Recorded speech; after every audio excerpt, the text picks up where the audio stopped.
একদমই এই রকম পারফেক্ট আঙ্গুরি রসমালাই বানাতে হলে ভিডিওটি প্রথম থেকে শেষ পর্যন্ত স্কিপ না করে দেখতে হবে।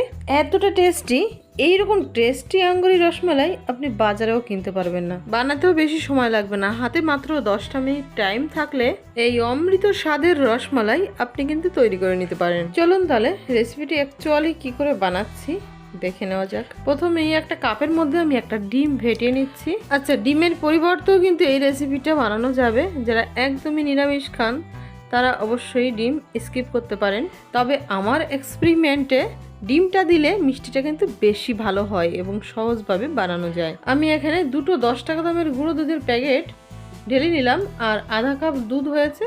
1 চুটকি মতন বেকিং পাউডার দিয়ে দিলাম, 1 চা চামচ ঘি দিয়ে দিচ্ছি, তবে এই মিষ্টিটা রিফাইন অয়েল দিয়েও বানানো যাবে। এবারে গুঁড়ো দুধ ঘি একত্রে ভালোভাবে মিশিয়ে নেব।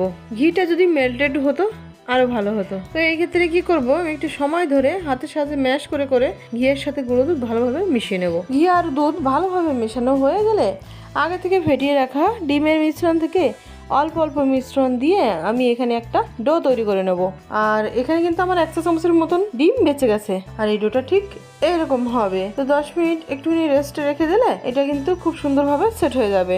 যতক্ষণে এটা সেট হবে ততক্ষণে আমি এই রসমালাই করার জন্য দুধ জাল করে মালাই তৈরি করে নেব। এখানে আমি 500 ml দুধ দিয়ে দিলাম কড়াইতে, আরও 250 ml আমি জল দিয়ে দেবো। দুধ যত পাতলা হবে মিষ্টিটা কিন্তু খুব ভালোভাবে কুক হবে। ওদিকে দুধ জাল হতে থাক, ততক্ষণ আমি এদিকে মিষ্টিগুলো বানিয়ে নেব। মিষ্টিগুলো আমি একটু ছোট ছোট সাইজের বানাচ্ছি। মিষ্টিগুলো যখন দুধে জাল দেওয়া হবে ফুলে কিন্তু ডবল হয়ে যাবে, ওর জন্য মিষ্টির সাইজটা ছোট হলেও ক্ষতি নেই, তবে আপনার নিজের পছন্দ মতন শেপে মিষ্টিগুলো অবশ্যই বানিয়ে নিতে পারেন। এখানে আমি এই রসমালাইয়ের শেপগুলো দিয়ে দিছি। এখানে দুধও খুব ভালোভাবে উতলে গেছে। এবার আমি একে একে এই মিষ্টিগুলো দুধের মধ্যে ছেড়ে দিচ্ছি। সমস্ত মিষ্টি দুধের মধ্যে ছেড়ে দেওয়ার পরে ঢাকনা দিয়ে আমি 10 মিনিটের জন্য হাই ফ্লেমে জাল দিয়ে নেব। আর এখানে দুধ যতটা পাতলা দেখা যাচ্ছে, 10 মিনিট রান্না করার পরে এই দুধটা কিন্তু এতটা পাতলা থাকবে না, দুধটা কিন্তু গাঢ় হয়ে যাবে। দুধ যদি মাঝে মাঝে উতরে পড়ে যায় সেক্ষেত্রে ঢাকনাটা তুলে বাতাস বের করে আবার ঢাকনা দিয়ে দিতে হবে। দেখতেই পাচ্ছেন বন্ধুরা, মিষ্টিগুলো ফুলে কিন্তু ডবল ডবল হয়ে গেছে। টোটাল আমার 10 মিনিট হয়নি, ওর জন্য আবারও ঢাকনা দিয়ে ঢেকে দিলাম।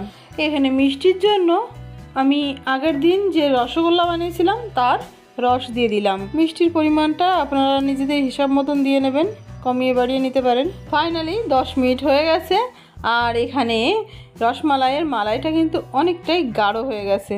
মিষ্টিটা বানানোর পরে কমসে কম 2 ঘন্টার জন্য রেস্টে রেখে দিতে হবে। আমি ভিডিও বানানোর তাড়াহুড়োয় সঙ্গে সঙ্গে পরিবেশন করে দেখাচ্ছি।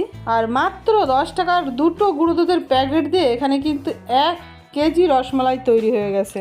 আর এই মিষ্টিটা খেতে কিন্তু বাজারের দোকানের মিষ্টির থেকে অনেক গুণ বেশি স্বাদের হয়। আর এই মিষ্টিটা যদি ডিম না দিতে চান তাহলে ডিমের পরিবর্তে ওইখানে লিকুইড দুধ ব্যবহার করা যাবে। যেই পরিমাণে ডিমের মিশ্রণ দিয়ে দিলাম ঠিক ওই একই পরিমাণে লিকুইড দুধ দিয়ে দিতে হবে। তো বন্ধুরা, আমার এই ভিডিও আশা করি আপনাদের সকলের কাছে ভালোই লেগেছে।